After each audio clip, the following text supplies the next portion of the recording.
and Clearwax are the manufacturers and developers of the eye clearscope, which is what we use to visualize the ear when we remove earwax.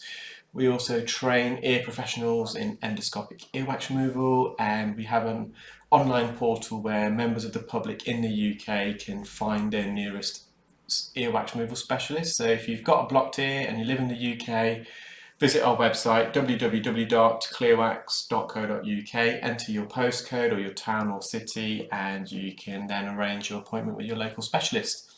We have a client who attended today with bilateral, fully occluding earwax. The left ear, which is the one that we're performing the procedure on at the moment, was the worst out of the two.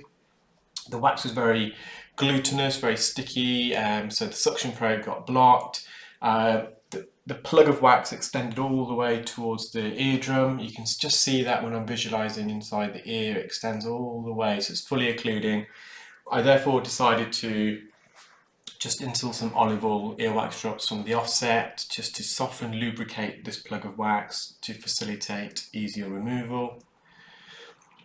So we soaked the ear for roughly 3 or 4 minutes. The left ear was facing the ceiling, completely soaked it with ear roll olive oil spray, and then for a couple of minutes we got the patient to tilt his head the opposite direction, which then allows some of the olive oil drops to drain out.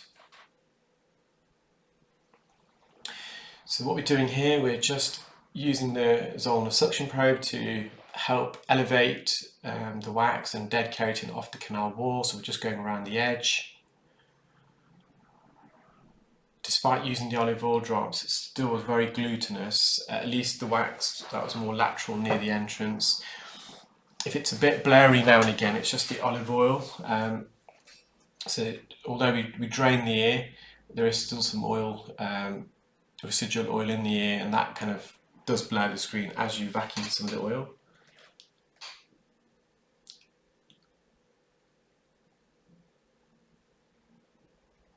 Because this wax extends all the way towards the eardrum, it's difficult to use a Jobson horn, because what would have happened, you would have got the Jobson horn into the wax, and because the wax is quite mushy in consistency, quite loose I would say, you would have just dissected the wax with the Jobson horn and in a way squashed it on the base of the ear canal. If the wax didn't extend all the way, just like the patient's right ear, which we'll see afterwards, Jobson horn is very effective because it just gets it out in one big lump.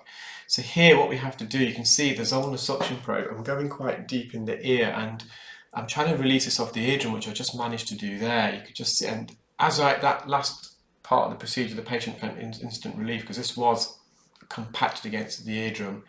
So the secret is, if possible, let's just get this off the eardrum initially, and then that makes the removal of the rest of the plug quite easy. And you couldn't do that with a Jobson horn because you would have to get in behind the wax. That would mean making contact with the eardrum, which would have been very uncomfortable for the patient. So just release this big plug. The trouble now is getting this plug out of the ear canal entrance. The plug is a lot bigger than the entrance. So in most people's ears, the entrance is narrower than the rest of the ear canal in some segments. So the ear canal generally protrudes outwards. So this plug, as it was very deep in the ear, where the ear canal is a bit wider, we're having to extract that through a narrow entrance, a narrow aperture at the entrance, but we're getting there. I often joke with patients, it's like giving birth. I can see the head of the baby, the head of the wax in this case. Just having a little giggle with them, which they find quite amusing. The patient can actually feel it at this stage. They can feel it's at the entrance. They're getting some relief. They know the wax is off the eardrum, but the hearing is still not fully 100% restored at this point, although it has improved because the wax is still occluding, blocking the entrance. I don't know whether anyone has ever had nasal packs. I've had broken nose several times, so I've had some nasal packs inside my nostrils, and it's the worst feeling ever when they remove that. It feels like they're pulling your brains out through your nose. It's absolutely horrendous. I wouldn't wish it upon my worst enemy. And I suspect moving big plugs of wax feels very similar to some people. So just to the right side, so this side, it's not as occluding. This is the better ear out of the two. So just started off with the Zollner suction probe, but you'll see here the wax is a bit glutinous. It's a bit matted as well. but it's actually a bit firmer, it's a bit more solid in consistency than the left one. It's not as loose, although it's sticky, it's not as loose. So the left side, I'm just trying to think of a better way of kind of describing it, but it was a bit like soft poo. Yeah, you go in with the Jobson horn, it will just dissect it. The right side has got a bit more texture, a bit more purchase, so you can see it's a bit dry there. It's not as loose, although it's sticky, it's not as loose. I'm just trying to wriggle this out. It's a bit of matted wax. So we're not at the entrance. You know that we're at the entrance because there's a lot of hairs. The hairs in the ears, the follicles for the cilia, that's what we call the hairs in the ear, they're on the outer third of the ear canal. Very rarely do you find hair follicles in the inner 2/3, the bony part of the ear canal. So if ever you see loose hairs in the ear canal, you know either a cotton bud's been used or a Q-tip, or the patient's been shaving the hairs in their ears. So I'm just going in with, just gliding in with the Jobson horn at the roof of the ear canal. There's enough of a gap there, and I'm just slowly bringing this forwards. And because the wax, so this first bit does dissect it, but when I just get in this remaining part, I can see the eardrum just in the distance, and this wax is a bit firmer. So as I'm bringing the Jobson horn forward, it's bringing all the wax in its entirety in one big mass out of the ear. It's quite a big piece of wax. It was equivalent to the plug in there.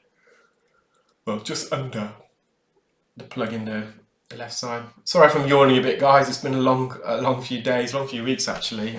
Not been getting home till late. It's busy at the clinic, so I do apologise. Just need to catch up on some sleep tonight, I think. Just some residual dead keratin. Just wanted to get this out for the patient. So again, I'm just using the Jobson horn. I'm just hovering over the canal wall. I've got to be delicate. I don't want to put too much pressure against the canal wall because that will be uncomfortable. A bit further in, now we're on the cartilage portion. It's fine, we can put a bit more pressure. So I've moved this dead keratin forward and it's all now in the cartilage portion. That doesn't give us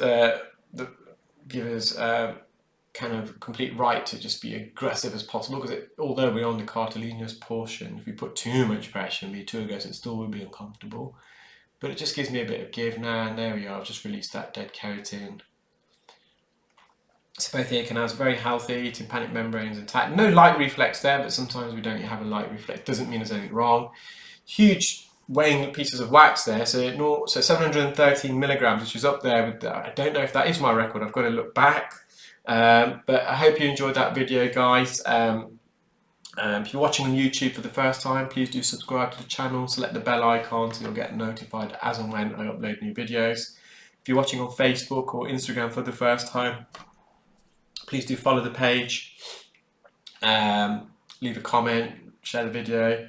Hope you enjoyed that, and I'll upload some new videos in the next few days. Thanks.